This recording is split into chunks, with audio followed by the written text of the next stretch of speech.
of college football. Yes, sir. The mayor of college football, a.k.a. Downtown Nino Brown. Yes, sir. Welcome to another marvelous episode of Overreaction Monday. I am the governor of college football, and with me is a guy that needs no introduction, the mayor of college football, Downtown Nino Brown. Nino, last week, I talked to you. I said, yo, every week of college football continues to get better. Like, can we say it again for this week? Like, it's crazy. Like the discussions we're having in our chat, and I love them. Like, even when we don't see I love the discussions. I love hearing you guys side of the things. And I love, of course, giving my side of it. But each week just gets better. It's like college football is a gift that keeps on giving, man. Let's start off with the G5 this week, bro. Let's show the G5 some love. You've been on this mean green wave before the season started. I like to tell people all the time, I think that you are right, probably more than anyone that I know. I was wrong on Aston Genty. Were you wrong or was Nico wrong? I'm not. But can the Mean Green be the American Conference contender and possible playoff team with first-year starter Drew Mestemaker? The things are starting to align, and it seems to the train is rolling. I know that Memphis is the powerhouse that they really have to, worry about, and we can't forget about USF. I mean, they did take down, two ranked teams earlier in the year, and they have that matchup, I believe. Where they have a bye week this week, don't Texas, and I think they play USF the following week. A good one, yeah. So that, excuse me, that's huge for them. But I mean, 5-0, right? Second in the conference. They've scored 30 or more points in every game this season. That's impressive. On a kid that hadn't played since high school, right? Drew Mestemaker came in a bowl game last year for them, and the first responders came in and kind of lit it up a little bit. Right. And the kid's been on fire. I mean, you're looking at a kid that's got almost 68% completion percentage, 1,300 yards completion, 11 touchdowns, no interceptions. Locked and loaded in this, I don't know if it's Eric Morris or his boy Jordan Davis, but they come together from Incarnate Ward, and it seems as though any successful coach from Incarnate Ward comes with this high-profile offense. These two guys are under the age of 40, all right? One's 33, one's 39, under the age of 40, and they got this mean green offense cooking. I mean, prior to this, Caleb Hawkins was ranked 90th, I believe, or in the 80s in this freshman class of running backs. This dude's top 5 freshman running back every week. He's pretty much surpassed. I forget the other gentleman's name. McGill, I think it is Mackenzie McGill. So this guy is cooking right now. He's got 10 plus yards of runs, right? Out of his 307 yards, he has 213 yards after contact, right? He's got 7 touchdowns. I mean, 20 plus missed tackles. This kid is a bowling ball. You know what I mean? An absolute bowling ball at running back, and it consistently falls forward. Like I said, what Mestemaker is doing, with spreading the ball around, he's hit, I think there's at least 7 to 9 receivers to have a reception on the team, so he spreads the ball around. It's not a one-trick pony. And they got 3 linebackers. I know they let up a couple points. Their defense does let up points. But in between the 20s, man, I said it before.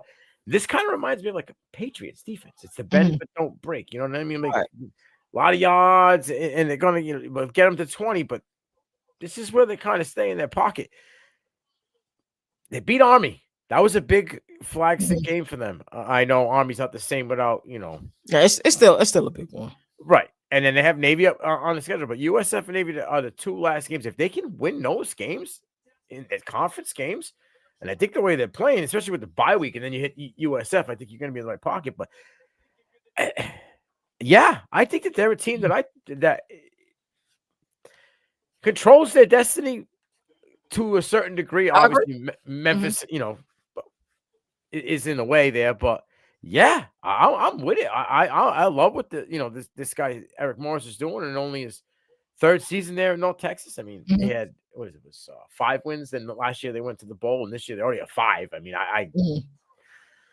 They are absolutely cooking. Yeah, I think that this team is definitely a playoff contender, and they are definitely, you know, a They team can that could certainly win the win the American American. Conference. Yeah, Mhm. absolutely.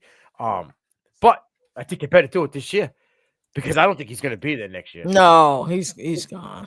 With places like Oklahoma State, Mhm. popping off, and all of you're going to see more and more. But It's gonna be too hard to ignore the Virginia money, bro. Tech, even like schools like that are going to be, they don't have a lot of money. Uh-huh. um, yeah, I agree. Tulane is going to be right there. There's games down the stretch that I think are going to be hiccups for Tulane where we're going to see, the coaching I believe in. But there's a lot of kind of The thing that scares me in the American is the cannibalization that can possibly happen like in the this Big 12. conference. Yeah. Yeah, there can be a lot of cannibalization. Like Navy at this point is undefeated. You already talked about North Texas. Memphis is undefeated as well. There's no team I trust more at home in the American than Memphis. We've already talked about how good Tulane is. I think East Carolina has the capabilities of being Yeah. really good this Yep. year as well. So I'm worried that there may not be a team from this conference, even though that gauntlet I think, is going to be probably the toughest gauntlet in the group of 5. My worry is that somebody like a Boise State, who's they who they play this upcoming weekend. This is Notre Dame. They play this upcoming weekend. So if they can play, Notre Dame tough, and win the rest of their games and conference championship, Yeah. that because their losses are coming for some of these teams. But I do like North Texas. When you start to look at it and try to gauge who's the best team in the conference, I don't think you can have a conversation without saying North Texas. It is what it is. Yeah. I mean, as far as Boise State, yeah, they have Notre Dame this weekend, but I think the Mhm, game following that is this sneaky game with New Mexico. I mean, mhm. Mexico's I agree kind of with that. riding this wave. They Mhm. just won the rivalry bowl last week against Mexico State, but not that UCLA is anything good. So I'm not saying Is it that, but right? it was a It, confidence it was boost still for it a was still team. it was still a powerful win if you want to call it that. So I'm Yeah, I'm with you. but yeah, I'm I think Boise is also another team, but like they're priming themselves. So, I think North Texas is priming itself to be in the mix for it in the end. You know what I'm we, saying? When it we comes might down to the come down. see the G5 playoff team with 2 losses, which is something I thought we'll never see. But it's possible Eh, we see a G5 team with yeah, 2 losses. Uh-huh. hey, NIL, and you're Mhm. spreading around, the talent, Yeah, and now the parity. parity is starting to Mhm. roll in. I agree 100%. So I'm glad you came up with that topic. That's phenomenal. So let's get into it. I had to hold back on my show a little bit about this. I was like, we're talking about this on Reaction Monday, so I can't get into it 100%. So Arkansas fired Sam Pittman, which we all knew would happen at some point. I think if you looked at the season coming up, I think a lot of us said he'll probably be the first coach fired. Just looking at the murderous schedule that they have, interim head coach Bobby Petrino clean the house. If you want to impress the people upstairs and you clean house so they don't have to, that's phenomenal. Defensive coordinator, defensive line coach, co-defensive coordinator fired. Is this the best coaching vacancy in college football right now, or is Petrino going to be up next for Arkansas? So at first I was like, yeah, this is probably the best coaching Mhm, vacancy available. mhm. But then I did a little research, watched the press someone talk about to the AD and the president, and Dude, God, run away. he deserves to be What? fired. Who, the AD? Yeah, Yo, when you come out and you say that Sam Pittman, didn't have the uh, resources. all of his coaching staff are ranked in the bottom half of the 136 teams in the college football, not just the SEC, the You said bottom it's the half of same way college. I saw it. Yep. Bro, you're putting potholes in the road with a guy that's already got like half flat tires. You were Right. setting this dude up to fail, and then you had your little weasel in the hiding, Mhm. setting it all up. Hey, I'll get rid of this guy and this guy. When you Right. get rid of Sam, I'll run the show for you guys. I And do the dirty work. I don't know if this is an audition for Bobby Petrino for the Mhm. next couple of weeks, or if people. I mean, you can't just keep closing your eyes to the fact that every program that he's been in front of, the guy in front of, he leaves the place burnt to the ground. Right. It's worse than Two, when he got there. yeah, 100 times worse. Not by a Mhm. little bit. 100. And by a Yes, there lot. may be some success But in the end, you better be ready for hellfire and brimstone because it's coming. burn the boats. Yeah, burn the boats, and I won't be there when it's burnt. Right. Or you might see me in a newspaper with my face a mess. So it's like, what's crazy is their offense is actually pretty good, right? Yeah. They're I think a top 50 team when it comes to points per game. Points per game, that's accurate. Offensive, but defensively, they're in, the bottom eighth. It's sad, and I think right now, as crazy as it is, I think UCLA is a more attractive coaching vacancy than Arkansas, unless this was a front by the AD, which I can't see that it's a front. Right. He said some things AD should never say. Like his job immediately came into question when I heard him speaking. Yeah, I was like, whoa, does anybody want to go there? Who wants to go there? Like, they need to literally just revamp everything. Fresh start. Everybody in any position of, AD, anybody to do with anything in the football program, wipe it clean. Get a GM. Yeah, all of it. And bring in some, alum, some past players that have been there. Let's get some positive vibes here because, man, I remember when I was a kid, Arkansas, like them Hogs, right? You know what I mean? Like the dirt dogs. So those dudes just get down and dirty. And now, when you're letting up, Notre Dame did whatever. I thought this was going to be a game. I did too. This was a game, question mark game for Notre Dame, and this could be a statement game for Arkansas, right? That's what I thought too. But they laid down. How many plays of 30-plus yards did they have in the first half alone? Jeremiah Love was just doing whatever he wanted at will. CJ Carr looked damn good too. Yeah, CJ Carr was like, "Oh, I'm a Heisman candidate. What's good? What's popping?" Yeah, I don't know. I don't think it's going to get any better. So now this is what you do after 4 games, right? Your head coach is gone. You have an interim head coach. Your whole defensive coaching staff is pretty much fired. Right. What do you expect is going to happen the rest of the year? It's going to be bad, bro. it's no way. Unless it lights a fire in the team like we seeing what Phillip Montgomery is doing with Virginia Tech right now. Because he might be their permanent coach if they continue to win. You think so? Yeah, I mean, he's 2-0, beat a really good NC State team. I didn't see that coming. Not as bad as they look, the first 2 seasons. I know one of the wins was against Wofford, but, they're 5-7, 6-6. He's the coach. They'll do exactly what Georgia Tech did with Brent Key when he went, what was it, 4-4 he went during his interim tag? 4-4, yeah, he went 500. But it was like 2 of those wins were like. They were big wins, for sure. So it remains to be seen, but Virginia Tech look way better. And that's weird because I'm a Brent Pry guy, and I don't know. They just look different. It's Phillip Montgomery's first year there too, so that's something we got to consider as well. It's his first year there.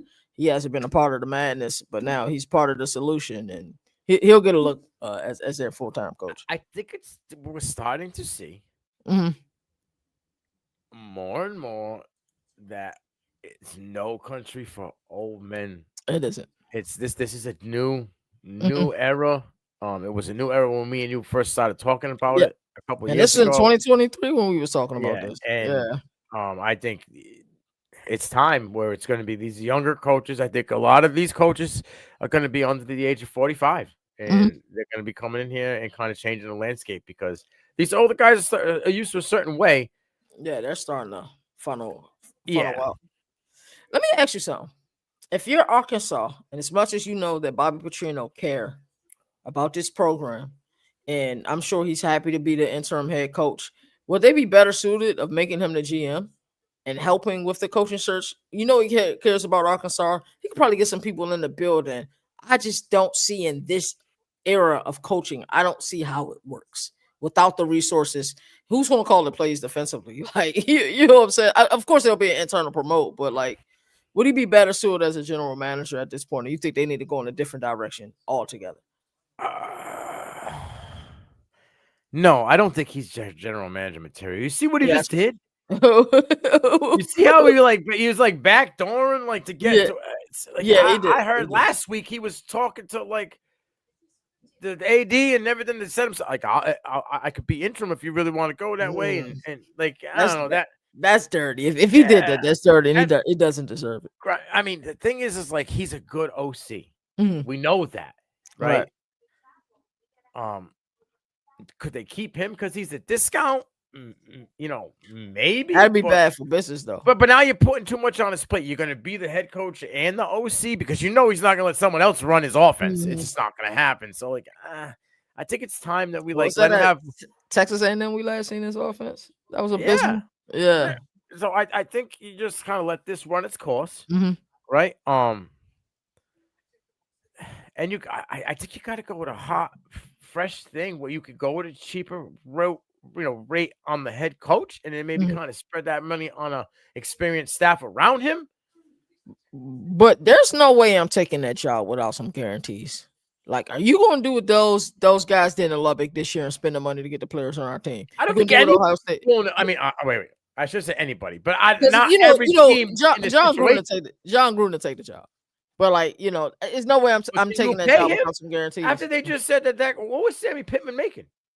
He won. I don't think he was making very much at all. $5 million? Yeah, it was like lower level SEC money. You know what I'm saying? Gruden's going to be expecting at least in the $10 million range, right? Like, I would assume. He's going to be expecting some money, but I don't think his market value is what it will be because of the stuff with the NFL. That I think he just ended up winning a lawsuit on, didn't he? Yeah. Or that's why he can get back into the coach. Yeah, it's in litigation right now. So I'm not sure what he want, but he said he'll die to coach in the SEC. 100%. And I think the boosters and the donors will be like, well, we can get behind this guy. He's got a proven track record. He's done it at the NFL. I even though it's real like country, I don't think Fayetteville is hard to sell, bro. Like, you know what I'm saying? Like, it's a school with rich tradition. They win a college basketball football. They had Felix Jones, Darren McFadden. Who's the fullback? Was it Peyton Hillis? Like, they had all three of them at the same time, if I'm not mistaken. And then basketball, then they won the national. Arkansas won the national championship. No, Richardson was head coach. Yeah. Oh, they were in the Final Four a couple times. Yeah, they was in the Final Four a couple times. They was pretty daggone good. So, I mean, I don't know. Like, I think if they got a guy like John Gruden, go get a GM to go with them. I think people will be willing to put up more money. But I'm not, me personally, I wouldn't take the job without guarantees. Like, how much money are you willing to spend on NIL? What have you spent the last few years? I need double time that. Like, Triple. that's you have. And if you want to win in this game, you gotta spend money. You really do. We got to get lucky and get a guy. They've been through how many quarterbacks? It's like 3 and 4 years, right? Dude, they've been through so many, and it's like, damn, Taylor Green deserves better. But you made a good point about Drew Allen. Like, nobody put a gun in your head, bro. Like, you could have left. You know what I'm saying? So, and we have to say the same thing with Taylor Green. But yeah, that's something I definitely want to talk to you about. You mentioned it in the chat. You were like, sub Ty Simpson for Drew Allen. Yeah. You don't think Alabama would have loved to have Drew Allen? Right. They would have taken him. He could have went anywhere. Yeah. Yeah, he could have. He wanted to do a redemption tour. Yeah, sometimes you don't want to really actually do that to him. Yes. Sometimes that's not the tour you want to be on. So another great question here. Who are some of the hot quarterbacks that people may not be familiar with right now? Who are some of the guys that are on your mind? Well, he's not so hot polished that like some of the other guys I'm going to mention, but you kind of brought up East Carolina. I think Kane Hauser. Yeah, that's his name. Last year he was 18 touchdowns, 11 interceptions. He threw I think 2,400 yards. So he was in. He put up some numbers. They was in rebuild, and he lost his guys so well. Who obviously went on to Iowa State, right? Chase Wall moved on, and like that was his go-to guy in the wide receiver room. But like. Now he has Yannick, I think it is, on the outside, who's an absolute dog of a wide receiver. And, they're cooking. He's doing well. I think he's overall top 5, right? When it comes to yards, he's got 1,500 yards. Like I said, 7 touchdowns, 4 interceptions, but 70% completion. Now this guy is something that I'm blown away with because we saw him when he was at Arkansas State. And I was adamant on the fact that Lincoln Riley can't really develop quarterbacks, but this seems to be the first quarterback that he's kind of developing. I don't know if it's him in the OC. Was it Hudson? Luke Hudson, is that his name? The OC out in USC? I know Lincoln Riley's the OC. He still calls the plays, but they always have an acting somebody like that helps them manage. I want to say right. I'm not sure. I know Lincoln Riley calls the play, and I know his system like the back of my hands. I can probably watch all of a USC game, and I could call out every play probably for about 85% of the plays. That's how familiar I am with the system. Yeah. Well, we know you're also a sicko. Mm-hmm. But yeah, Jaden Maivia is super efficient this year with the long ball. We see him what he's doing with Mekhi Lemon. Him and Mekhi Lemon have like just instantly clicked. I mean, the guy is super efficient. 11 touchdowns, 1 interception. He got 1,600 yards. His average, throw It's is heartbreaking. They had so many opportunities to beat Illinois this past weekend, bro. They're both good teams. I really like the way the USC is playing ball this year. Yeah. They're letting up points, but the defense is keeping them in more games than they normally would. Say in the past 4 or 5 years, they have the ends are getting after the ball. Who's the running back that they have this year at USC? They lost the guy right off the rip, and the second stringer. He's doing his thing. But yeah, I'm impressed with Jaden Maivia. I'm impressed with Caden Hauser. Dino has already talked about Maverick McIver from Western Kentucky. But I got on. You talking about Waymon Jordan or Eli Sanders? Sanders, Eli Sanders, New Mexico, Sanders. baby. The New Mexico transfer, right? He came in and he was, I think he was the 2, and they lost that guy in the game 1 or whatever it was, and this kid Sanders has kind of stepped in and been chugging away the New Mexico transfer. But I got on the shirt. Represent. Yes. That's a great shirt, man. I'm mad we didn't put the credential in the time. You got to put their credential in 10 days out. Yeah. I should have been there. And I forget you got to put it to, because most people you got to just put it in by Wednesday. And that's why we call it Credential Wednesday. But the donors and alum are already talking about a possible replacement. Who are they going to get? Who? That's a big buyout. That's a big buyout. Like, who would they want? Because I feel like the reason why they still able to get some really good players is because of Lincoln Riley. Who would they want? I think there's something interesting going on in Huntington, West Virginia right now. This kid, Carlos Del Rio Wilson, I think he's complete. And he hasn't had much playing time. He only had 3 attempts their first game, 9 attempts the second game. But these last 2 games, he's been cooking, man. He's got, how many yards he got on this? He got 637 yards, 9 touchdowns. QBR he's 22nd in the country in QBR. I'm not real big on that stat, but he's playing lights out for them. They're 2-3, so I think a lot of times people are missing it. But this kid, Carlos Del Rio Wilson, I need to see what year he's in, because he's a possible transfer target. What is he? Yeah, he's a junior. He'll probably be transferring next year if he continues to pay at that place. Who's that? Del Rio Wilson? Yeah. Yeah. Yeah. So Chandler Moore, and then the kid from Rutgers. Dude, I can't say his name to say. I can't say it's not Ethan, whatever. He's very good going through his progressions. He throws a good ball. Rutgers, man, I was surprised they lost this weekend. Team. They played well though in the game. They did. Right? They played really well. Yep. And we'll get back to Chandler Morris. Like we mentioned, North Texas, he was there. Last season. I mean, this kid threw for 3,700 yards last year, 31 touchdowns, 12 picks, 64% completion. Like the kid's got it, and now he's coming to an ACC team, right? And man, that was a huge win. Huge. Easy replacement. We can't find a way. He's like, so who are you replacing him with that wants that job and want to deal with a fan base that don't show up to the games? Like their stadium, like it's hard to fill a stadium. The whiteout was full. What? The whiteout was no, not Penn State. We're talking about USC. So who would want that job? There's so much to compete with in LA. How much money are the people going to put up? Like, who are you replacing them with, and who would want the job? Yeah, I don't know. No. I agree with James Franklin. I'm out.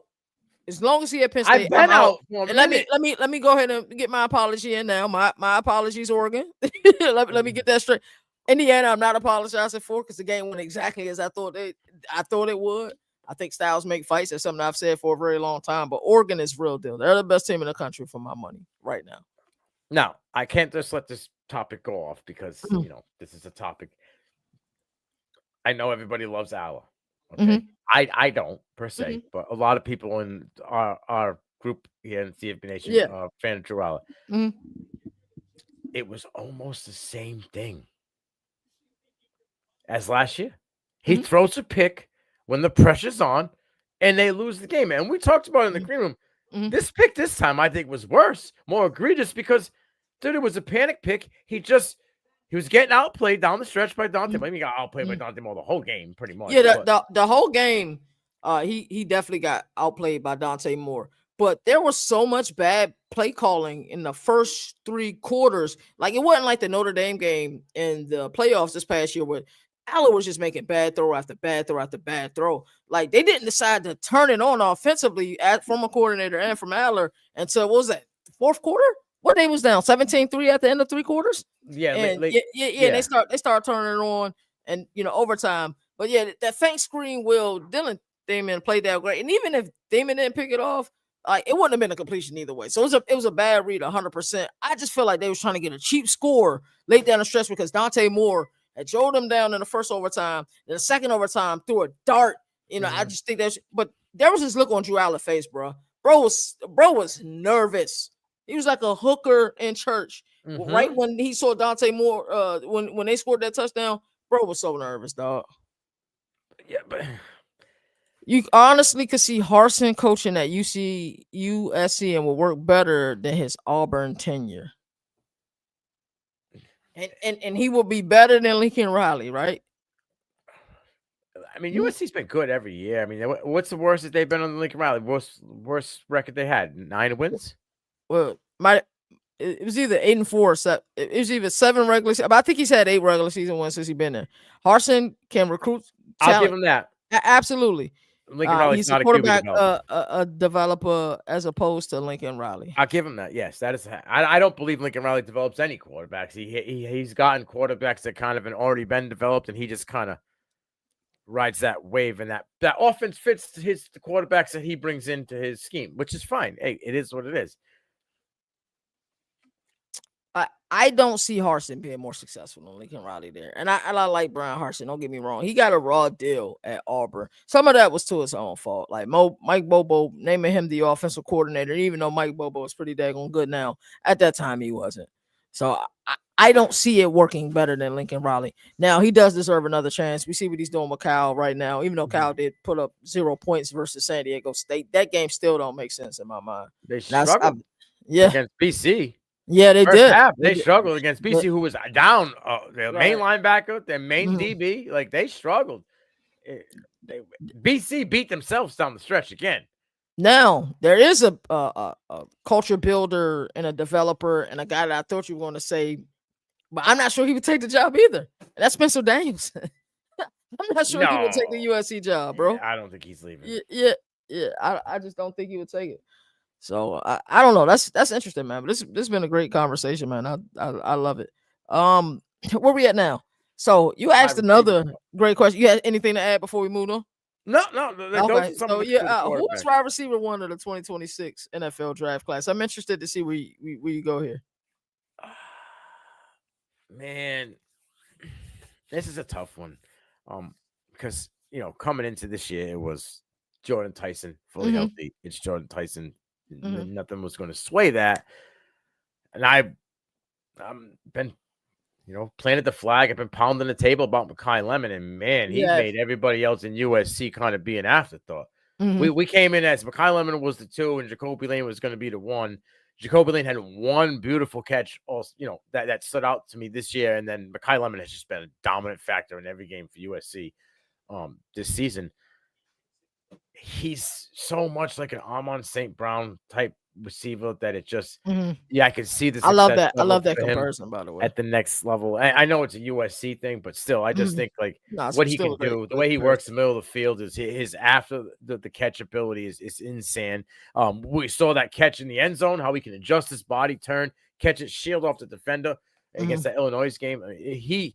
He's making a great case, and then kid that I really wasn't even thinking about, but I don't know if it's the Joey Aguilar experience is really kind of lit. Man, what? Chris Razzle, the second, but holy cow, man, you have to stop putting him in that conversation for one of these top wide receivers in the class. I mean, I don't know if he's won yet, but if the trajectory for the season continues, man, you'd have to be Ray Charles to it. 31 receptions, 531 yards, 7 touchdowns. He's having 17 yards per catch. I mean, that's you got to put them all these three guys in the same box. So for me, it's these three guys going forward. How about does Denzel Boston run? Oh, he's right there. He just continues. He looked horrible this Ohio State game, but Matt Patricia been doing that to everybody. Yeah, that disguise coverage. But Denzel Boston, he's a legit 6'4", isn't he? 100%. He's a big boy.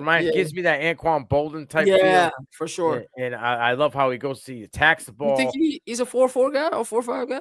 He's a low 4'5", high 4'4". Yeah, he got booked. If he runs 4'4", that could change, because you know how these NFL scouts, they don't watch the games the way you not watch the games. Those four guys right there are first rounders. Yeah, I agree. And I was never a fan of him, and I think he's playing himself out of being Jeremy Bernard. What are you talking about? No, I think this kid should have just took the position they gave him, and he probably would be top 3 tight end. But man, I don't know. Deuce Robinson is doing himself any favors being a wide receiver. Yeah, like it's Keon Coleman to me all over again. And yes, Keon Coleman's at the next level, and you know every 3 games he has to adds a couple few flash plays. Yeah, but yeah, I mean, you know, like I said, when you guys drafted Keon Coleman, I said it's Gabe Davis all over again. But that's the style of play. He just don't run block as well as Gabe Davis, though. No, Gabe Davis, was a run block. But I'm saying when it's talking about receiving, like downfield. Yeah, no, I see you. I get you 100%. Yeah, I mean those 3 guys, Denzel Boston, you can put him up there as well. Gramani Bernard, he made everybody forget about Ryan Williams. That's for sure. AJ McCarron spooked Ryan Williams. You think so? Yeah, when he's scared to go across the middle. Like when it's different when somebody's calling you out, but this is AJ McCarron. He's from Alabama. He's respected down there, and then he used this verbiage. If you think I'm lying, watch the film. Yeah. And then you look at the film, you say, "Oh man, he don't go across the middle. He plays on a boundary. He likes to hash it out. That's it."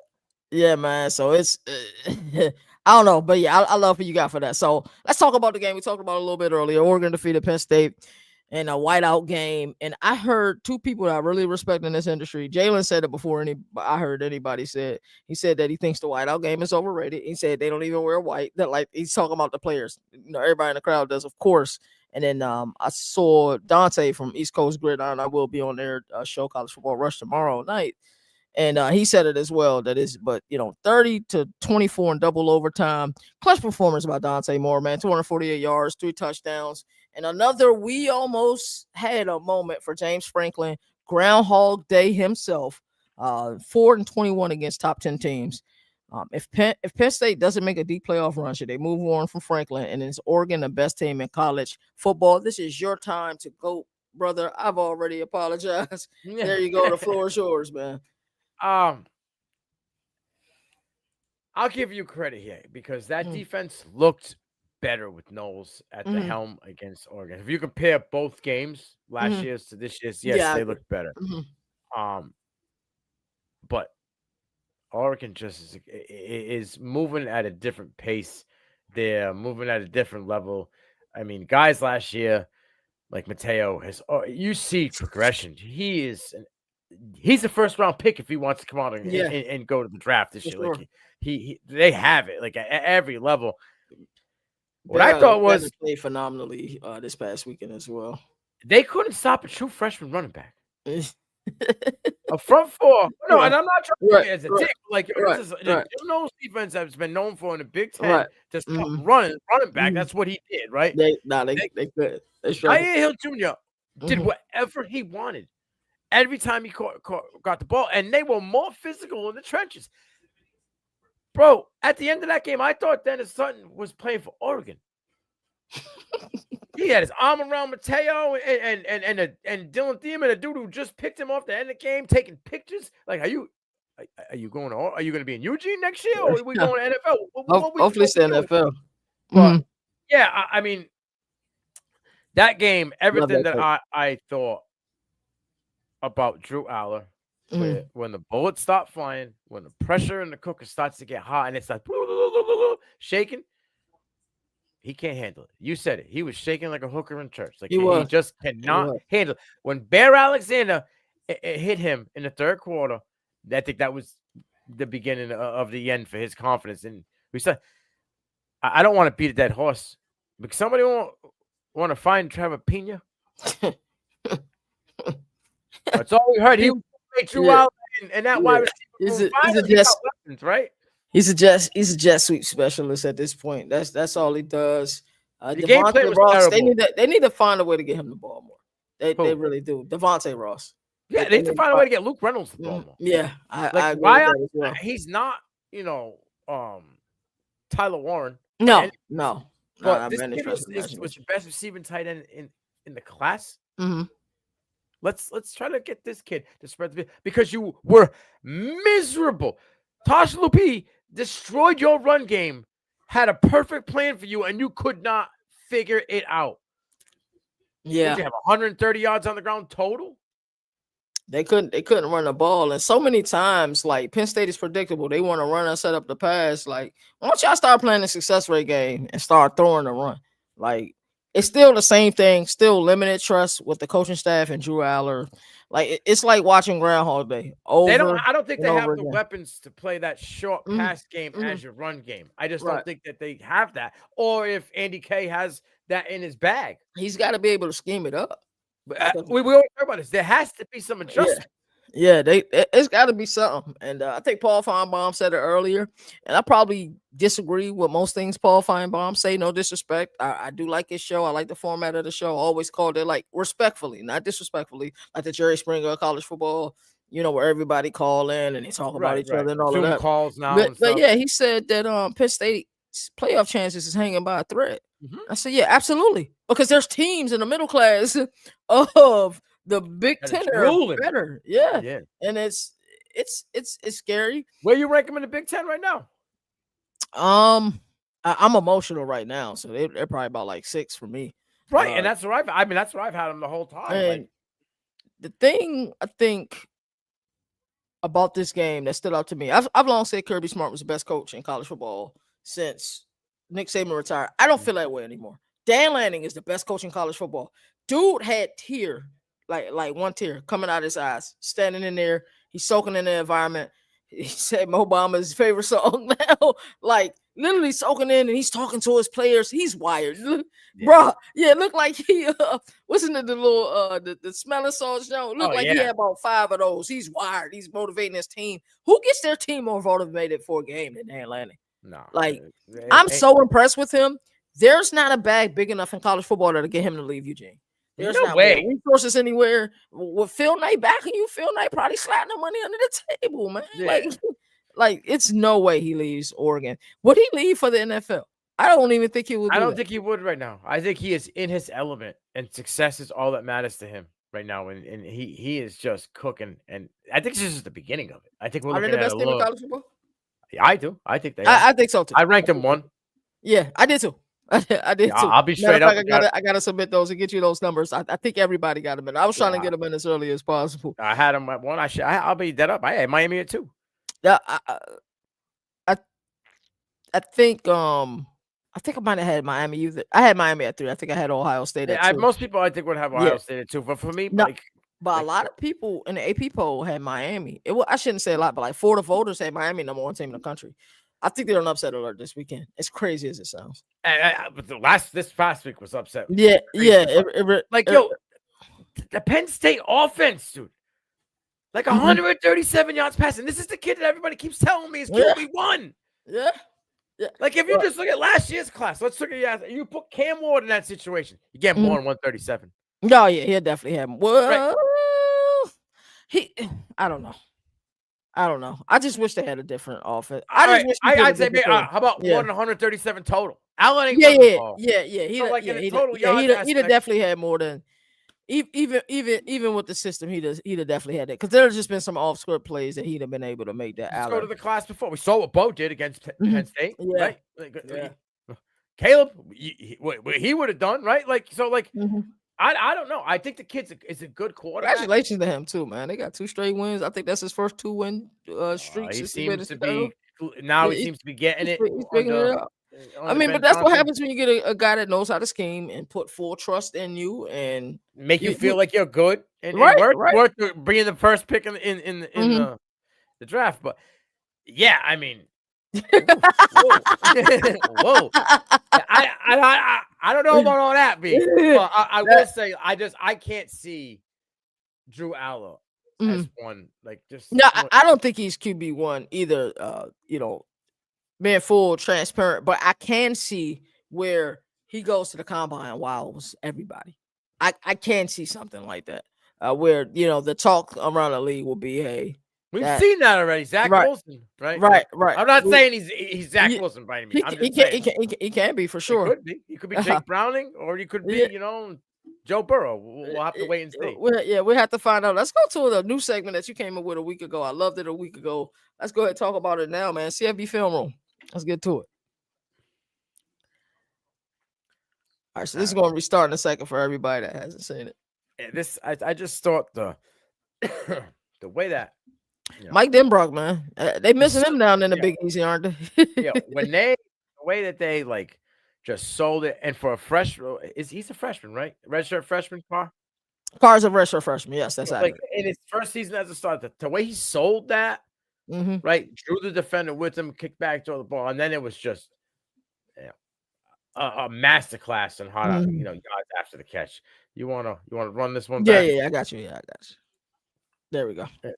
Fake here now. Look at Kai. Sells it. Boom. Right, like beautiful, and now it's just an absolute masterclass. Beautifully schemed, and even that block at the end wasn't even necessary because they did something that you're told not to do. You're told not to run one way and throw back to the other side. So it set it up beautifully. And if you look at that agility, man. Who's number 74? He got down the field fast as hell. Run it back again one more time. If you watch, right as he throws the ball, I think it's 63. I might be wrong. 70. He's like right here. You got the last block right there. 64. Some of those guys don't even see love. Yeah, you know what I mean? Then all of a sudden it's like boom. Now he's already going at 18 miles an hour. Then he made sure not to get a block into the back because he blocked and he kind of just got in the way and he slides out the way. You can see full number, full shoulder, so he's not. You're not doing that to illegal. But that's just a beautifully drawn play. And you run. Look, they run. Is that the tight end who draws the man off field to create a little bit more space at the top of the screen? So I just think at that time we had already had a few explosive plays. Arkansas was kind of struggling on defense. They already were on their heels a little bit. You hit him with that. He sold it so well. And then once the lineman kind of was like, a shield, boom, Love got the ball. He was already, primed up. I think he already had 2 at this point. Right. That was his 3rd one. Yeah, I just like this, the play call, the scheme right there. I love it. It was beautiful. This just in. Joe Sloan and the LSU offense has yet to score over 20 points versus a Power 4 team. I bet they're missing Mike Denbrock now, and I'm not sure. What did I say to you yesterday? Oh, you said he needs to be fired. Fired, bro. yeah. He's struggling, man. It's LSU, right? Like we're talking about LSU, Louisiana. All the talent in the world. Harlem Berry is on that team. I know Caden Durham's back up, but you can't run the ball. You're right. Knowing that your quarterback, and Nussmeier is not 100%, and it's a torso injury, so obviously some of these balls not gonna have enough pop on it. Right. And you can't run the ball. It's embarrassing. Embarrassing. Wow, this kid just put up 56 points versus Arkansas. So that's amazing. We got another one you want to break down. You ready for it? Let's go. All right. This one is the Marcel. Oh, it makes me angry right here. So he gets tackled and they end up scoring anyway right after this. But my problem here is KT. How does the OC call this? Why are you throwing the ball on 3rd and 1 right there? Mm-hmm. Why is that? With Ruben Owens, Le'Veon Moss, and the legs of Marcel Reed, you need 1 yard. You have 2 downs. Mm-hmm. KT, like 4th down is very, you can still go because if you're, what are you on? The 17, 18-yard line? Yeah. And it was telegraphed. He didn't look 100% telegraphed. Homeboy almost picked it off the rip. Like, you can't. That is a suspect ball. It is. That is something that when I'm talking about QBs taking progressions and moving forward, that's not what you do. That play was bad from the jump. It was an extremely high snap. Right. It was a slow move. Like, here's my thing, right? Look at did that blocker block the wrong guy? You got the guy in motion, right? Tight end in motion. Boom. He's supposed to block the guy who picked it off. You picked it off, right? He's supposed to block. I think he was supposed to chip and slide. Yeah, but here's my thing. Let's watch this from the jump again. If you give Reed options here, he fakes that throw. Boom, tight end, touchdown. You run the tight end to the boundary. It's touchdown. You're just gonna lollipop the ball to him if you're gonna throw. But did you see Mike Elko post game conference? Oh yeah, he pulled a Brian Kelly. Yeah, he got upset. He said, "I'm not trying to sound like another coach." On it. Yeah, because it should have been a 28-10 game. Yeah. 28-3. This game should not have been this close. And they at know this point, it should have been 20-3, and you should have already closed the door on them. Right. And moving on to the following week. So yeah, those are two great clips. But watch how they showed that right there. The linebacker, he was ready. He knew something was coming. Right. He was, as soon as the man in motion went, he went. So like they were ready for that. Again, I do believe that man missed his chip assignment. He was supposed to chip 17. He didn't. But I got a question for you. And I posted it on X. And Boomer's probably be a little pissed about it because I know this was his guy and stuff. But is Jackson Allen closer to Riley Leonard than he is to Josh Allen? Yeah. Like, this is a guy that we were saying was supposed to be. He was supposed to be the guy in the class. He was supposed to be the vanilla Vic. Yeah. And I think I might take Daniel Jones right now over Jackson Allen. That's tough. Daniel Jones out of Duke? Yeah. Daniel Jones out of Duke, first round pick? I'm agreeing with you. You see what he did in the Indy, right? When a team that actually cares about football? Yeah. And all of you guys' Anthony Richardson predictions have been 100% correct. Hopefully he's a career backup if he's lucky. All right, so we're gonna do one preview before we get out of here. College Game Day is headed to Tuscaloosa. Even though I got a little gripe with it for week 6 showdown between number 6 Vanderbilt Commodores. They're going at Alabama. A lot of talking going on in the offseason. Remember, Ryan Williams and Diego Pavia exchanged some words. Ryan Williams said, "We're going to crush these ants with a sledgehammer." That's a Jay-Z bar. I know you know that because we're both Jay-Z fans. Diego wasn't having it. He said, "We beat you last year and we'll beat you again this year." College Game Day is going there. I told Moon, there is no place I want to be this week other than College Park, Maryland. And I want to see Malik Washington battle, Damon Williams Jr. this week. Any place, I don't care where it is. It could be Alabama, that's where I want to go. Don't put in no other credentials for me elsewhere because the only place I'm going is in Maryland. I want to see that game in its entirety. But this is an outstanding game. What are some of your early thoughts about this game? Who are some of the players to watch and break this game like you do so beautifully, brother?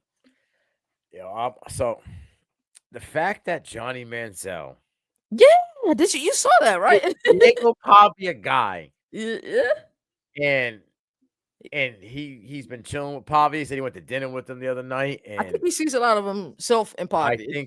I think Manziel had a better arm than Pavia for sure, did, for sure. And the height, and Pavia is like what 5'9" on a good day, maybe.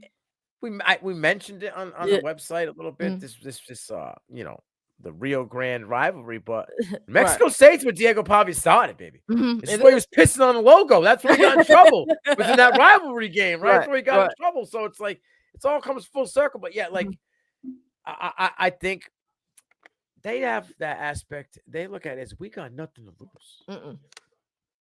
We're always the underdog, no matter what. We keep continuously getting better and higher ranked every single week. My thing is kind of disrespected in the AP poll, to be honest with you. Yes and no. Here's my thing. When Utah State was winning the game for majority of that until Bryson Barnes gets hurt, I'm a little concerned. Right? When you're letting up 3 touchdowns to Georgia Southern. These teams that you should be like Oregon plays them at 70 to nothing. Right. What I mean? So I get a little concerned there, but the moxie, the make of this team, I don't think there's a better team that plays with a bigger chip on their shoulder. I agree with you. How long can it go, though? How long can a Diego Pavia one-trick pony experience? He's the best runner on the team. Yeah. He's the best passer on the team. He's got the most heart on the team. How He's the about heartbeat of the team. Rocky Balboa. Does Yeah, Clark leave when he leave? Because I'm sure he'll there'll be other teams interested, even though he's Vandy throwing through. Like he's a Vandy fan as a kid. Their head coach, Clark Lee. He's done an outstanding job there. He has, but I don't think there's anything. Well, who's left? Muschamp's kid at quarterback after Pavia leaves? Like, I don't know. Yeah. It'll be interesting to see what happens with Clark Lee. I think what I like about this game is they might pull the opposite of what Bama did to Georgia. They might run long, grinding, like substantial drives, making Bama get itchy. Maybe make Ty Simpson get out of that comfortable zone. Okay, guys, my turn to get up in this drive and go. Like, if they're going these 10, 12, 13 play, 6-minute drives, even if they're only putting up 3, right? Getting Ty out of that. Because in that game against Georgia, every time Ty had to put the helmet on, he was ready to go. Yeah. Locked in. Like, he's been dialed in, though, for about 2.5 games now. Yeah, yes. That he's put the cape on. Mariah Carey, when the hero comes along, it's been Ty Simpson. When we had this conversation about a month and a half ago, and I'm like, he's like my super dark horse for Heisman. And Dino went, what? Yeah, we were big on him in the spring. We both said he was our spring MVP. Yeah, he took that leadership role, and I think the confidence was able to him kind of get the monkey off his back a little bit. And like, now I'm just gonna play.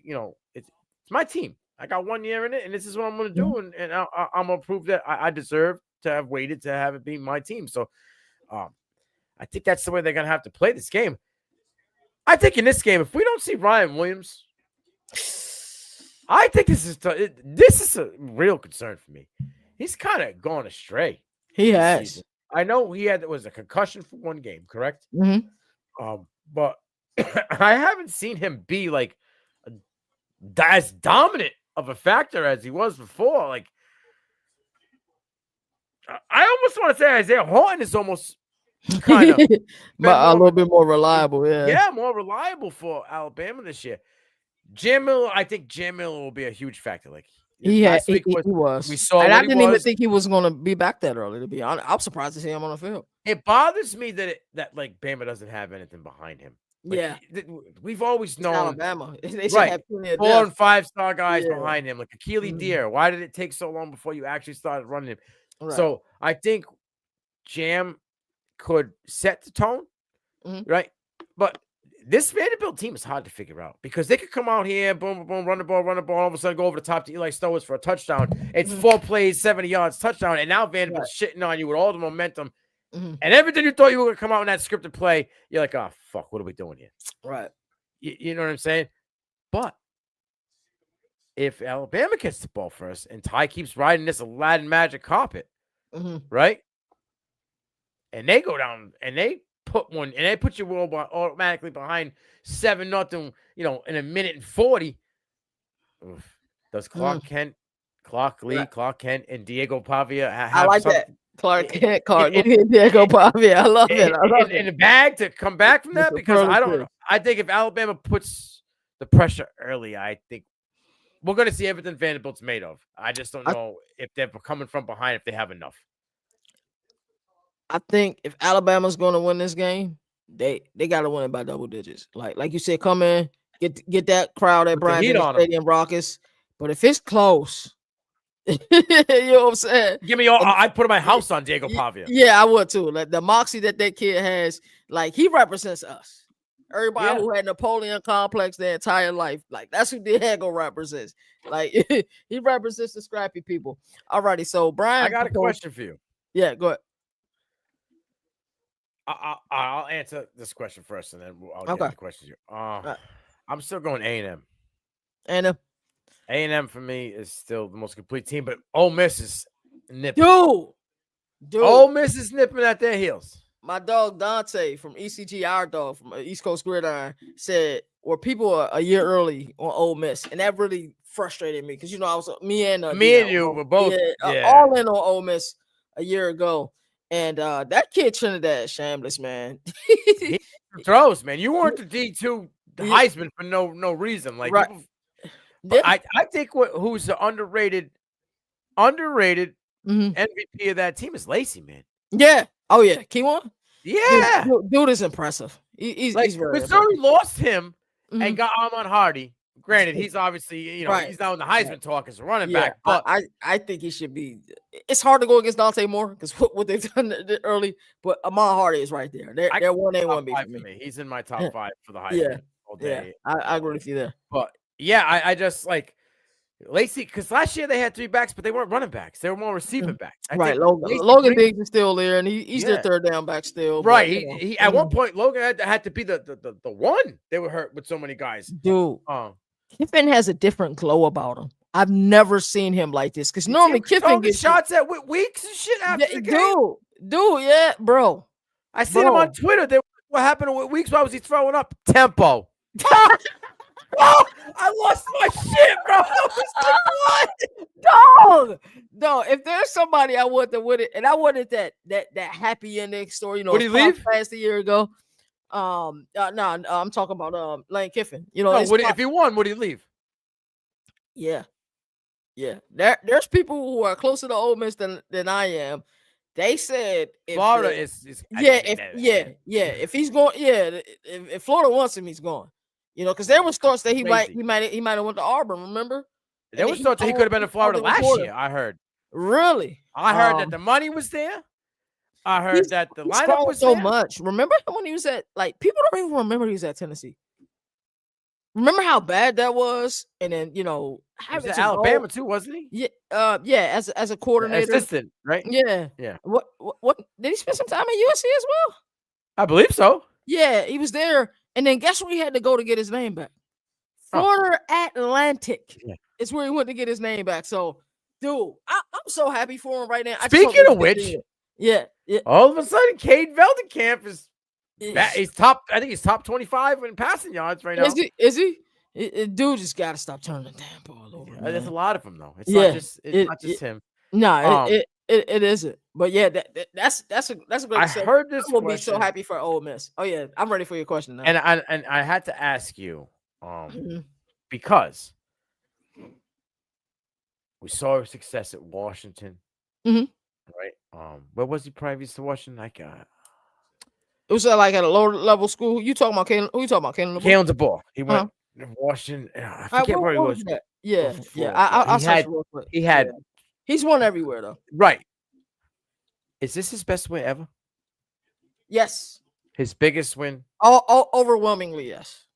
Overwhelmingly yes. And I know the Oregon game when he was at Washington will be up there.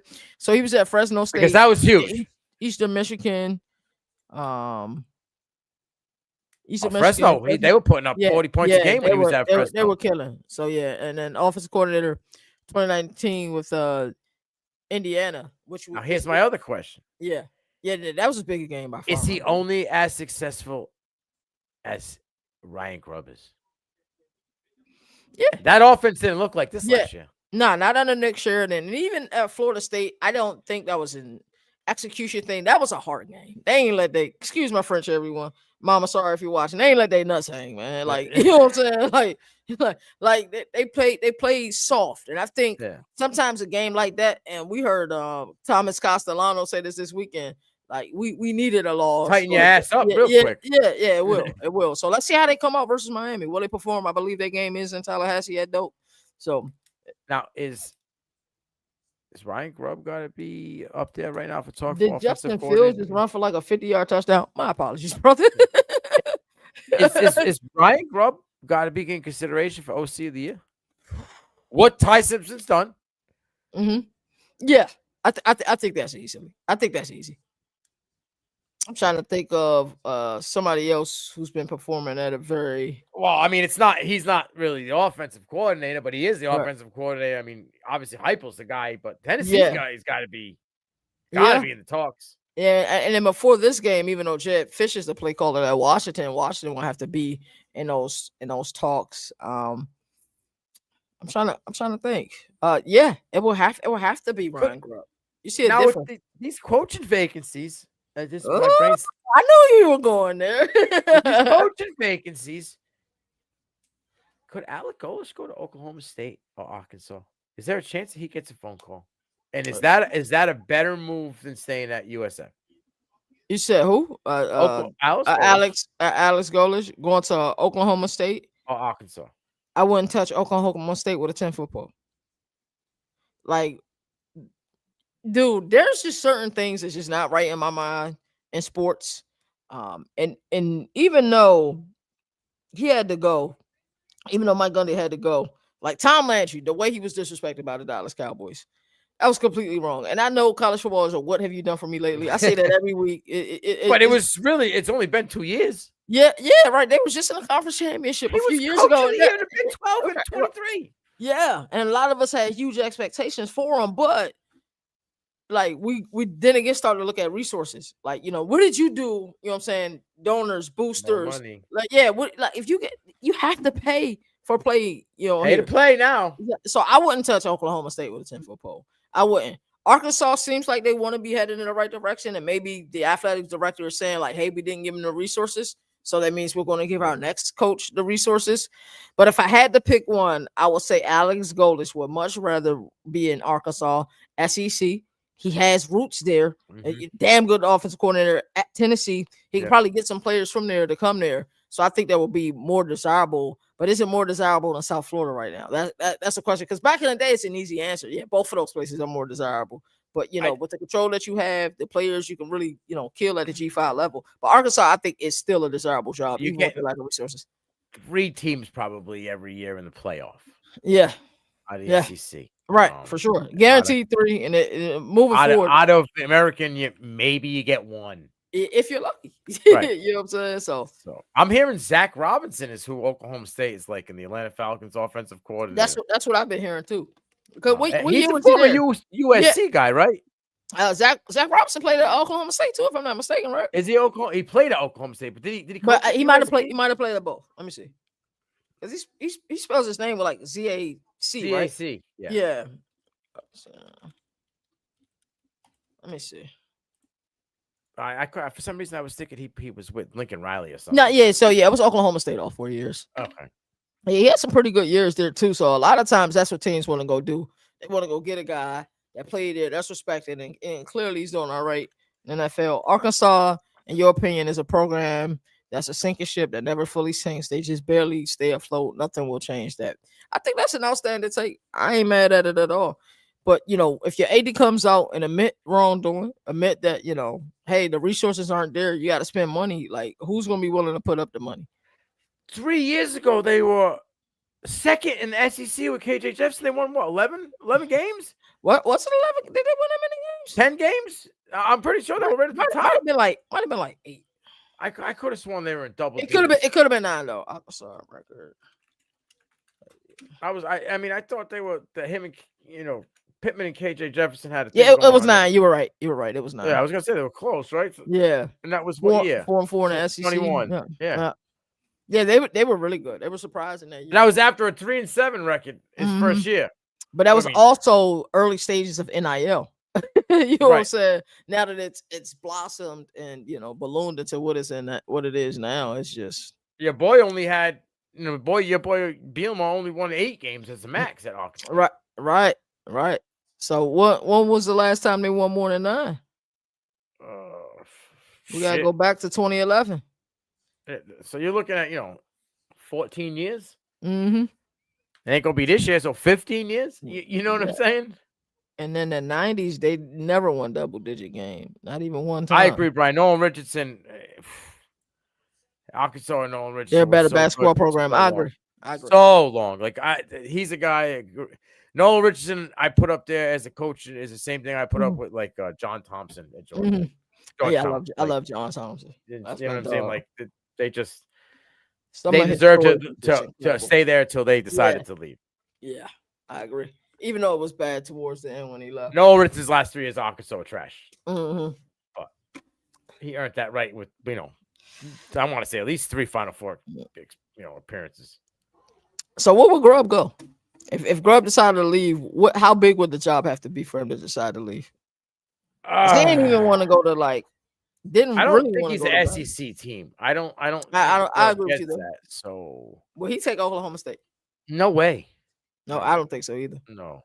UCLA might be something that Yeah, I mean he was out there in the out that Big west 12, before right? with Washington. I wouldn't see that being, a bad thing. I think there's going to be more opportunities, obviously. Mhm. Wisconsin. Why did they extend Luke Fickell? What helps if them to get rid of Luke Fickell right now? Like after 4 games, I think all this does is make your program become a scapegoat. Yeah, You're putting all these kids. Okay, here you go. I'm letting you all leave now. Mhm. So Yeah. like They gotta make a move. They gotta make a move. He's got to go, and I'm a Luke Fickell guy, but he's got to go. let's get a GM, Right? like let's JJ Watt. JJ Watt. There we go. Hello, make a phone call, or even Ron Dane. You know what I'm saying? Yeah, I remember Ron Dane. Let's get someone who cares about, who's passionate about. Yeah, Uh, and let's start there, and maybe who's the future quarterback for Wisconsin? Right. Right. Yeah, they messed up tremendously going to air raid and then trying to get out of the air raid. Things are just not working You right. went out of the air raid with Billy Edwards, who was more of an air raid style guy. Like, you got a guy that was going away from the system that it doesn't even make any sense. That he flourishes in, but it makes him look bad the way that Malik Washington is playing last year, and this is the same system. Well, they actually did get new coordinators, but it's still Mike Loxley's system. We seen he run this system in 2018 at Bama. Yeah. And they're not just becoming a run heavy team. They're spreading the ball around. Yeah, they are. So, I can't wait to go to that game Saturday, bro. Like I'm counting the days. I cannot wait. I truly can't. So obviously, Damar Williams isn't going to the draft this year, but I mean, you're looking at top 5 running back, top 5 wide receiver, Denzel Bush, Jonah Coleman. Yeah, you're right. You're right.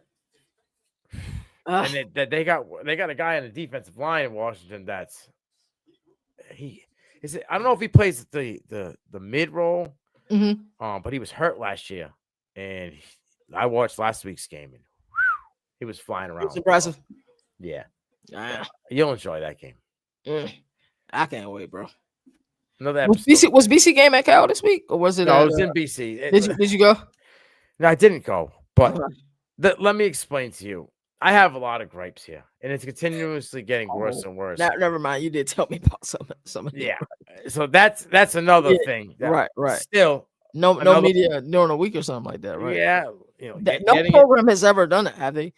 Like, no, it's usually frowned upon. That's usually like the day that's a week that the media gets more attention when it's the bye week, usually. Yeah, typically with programs that they'll have slots that media's allowed in, or we've seen Deshaun Foster do it before he got fired. Hey, you guys are free to come here. We're just not having any players interviewed. I've heard of that, but I've never heard like no media availability at all. I've never heard of that. Oh, getting your credentials the morning of the game. That's usually what? They used to send you them in bulk every year. Oh, I know. But I used to miss your tweets with all of them like laid out like you playing first, man. It's changing of the guard. So I don't blame you. But I don't blame you at all. I don't know if Bill O'Brien's time is long for Boston College. This is going back to last year, either the 6th or 7th double-digit lead they've held at halftime that they've lost. He's not well liked, is he? It's like a repetitive behavior. It was like that in Houston, like during his late tenure there. For all those that say Brian Kelly acts fake, Bill O'Brien is the fakest son of a gun. He puts on this little gimmick and gadget that he's got going on for year one. And then once he feels comfortable, it's shoes off, feet up on the desk. Oh, you're talking to me? Yeah. Thank you. You can close the door. You know what I mean? Like that. I feel like that's how he's holding from that area, isn't he? Yeah. It's just a place he wanted to coach at before, but like, who do you guys need? If he leaves, would you like? I don't know. Matt Ryan came back, or if like a Luke Kuechly came back, like what type of coach would you want at that program? I don't know, KT. Dang. Because at this point, I think I might have wanted Jeff Hafley back. You see what the defense of Green Bay's doing? Yeah. Okay, here's the thing. You spent majority of your NIL money on Longer and Lockwood, the tight end from Alabama, right? You spent most of your NIL money on that. Cool, but it fucked you when it came to depth on the offensive line, depth on the defensive line. You can't run the ball. You have 6 capable, above average running backs, and you can't run the ball. Granted, this week Turbo Richards had 69 yards on the ground, right? But like that's the most you've had all year from an individual on the ground. Your offensive line is Swiss cheese. Your quarterback constantly has to get the ball out in less than 2.5 seconds. It looks like Spencer Rattler in South Carolina 3 years ago. Yeah. Jaden Skeet's probably done for the year. Oh damn, I didn't know that. Yeah, and I know that's your dog right there. No, he's a dude. A local kid, but he's a dude. Bam Crouch didn't play last week. He's probably not going to play next week. He's the number 1 linebacker. Amari Jackson can't stay healthy. He's the number 1 DB. And there's no depth though at any of these other positions. So you spent most of your NIL money on those 2 gentlemen. Woo, great. Last year you brought in like 9 dudes through the portal. Right. I remember. What's the deal here? Oh, is it because we're spending money to fly in Longerman's parents every away game? Don't get me pissed. I don't know. All I know is things need to change a little bit. And I have a funny feeling that we're going to be going through another coach very soon. How soon? You don't win 4 games very soon. Oh, very soon. You think they'll pull a trigger after 2 seasons? Yeah, if you're going backwards. Yeah, I agree with because you. everybody's here is your guy. This is your quarterback. This is your tight end. Right. This is what you wanted in place. Right. Your coaching staff. Right. So this is your fault. You knew you were losing 3 offensive linemen to the draft. You didn't replace them. Okay. You knew you were losing Alec Broom to the portal. You didn't replace him. You have running backs. Don't get me wrong. You lost guys and never replaced them. Right. And this offensive line, again, my man's standing in the shotgun and he's already feeling the heat. Right. So I don't know if it's not this year. I'd be surprised, but I think if you go from winning 7 games to winning half of that, we got an issue. We got to talk, and then I think the string's very short. Especially if he's making people angry already. Losing just compounds out. Yeah, it's time for you to go, brother. I'm just wondering who would they be interested in getting, and what would be a good BC hire for the program. The buzz around the school was bring back Ed Druzzi. Really? Yeah. That's what I hear from a lot of the I know you connected, so your word is gold. A lot of the older members. He had success. The end sucked. But I think it's time to close that chapter. I'd like to. Especially when we, our motto has been, no country for old men. I know a guy. He made some trips down there. If we can get him away for some podcasting. Who was that? Mr. Julian Edelman. Oh. I think Julian Edelman can relate to these kids. I think his story, the way he came about it, from school as one position to making the best of a situation to being, Pro Bowler and multiple championships. And I think that he knows the game. He's always, dude, when you see him talking to receivers in New England, Diggs and all these kids, Kyle Williams, they soak it up. That's and amazing. This is a kid that was a quarterback out of Kent State. Yeah. You know what I'm saying? So I think his moxie, when Julian Edelman starts yelling at you and this finger's pointing down at the ground, you know what I mean? You realize this dude put in the time, put in the work. He's a dog, and there ain't nothing you can question about him. He puts 6 rings on and dingles them in your face. Nothing you can say to I call passes from the best quarterback in the world, bro. So when I tell you to run the route like this, you run the fucking route like this, and that's it. Or go play somewhere else. Yeah. So I think it's only a matter of time before he gets in the game. But I think if they're willing to make the change again, Yeah, he's clearly in love with football. Like when you hear him talk, you see the passion. Which is and now he that's has 2 podcasts, so it's like yeah, his he's doing well for himself, man. Yeah, life after football is well for a guy that probably wasn't going to. I'm glad that it's more of them getting into it as well, because you get to hear things from their perspective. Their side of the, yeah, 100%. And Stories from I inside. really enjoy it. Yeah.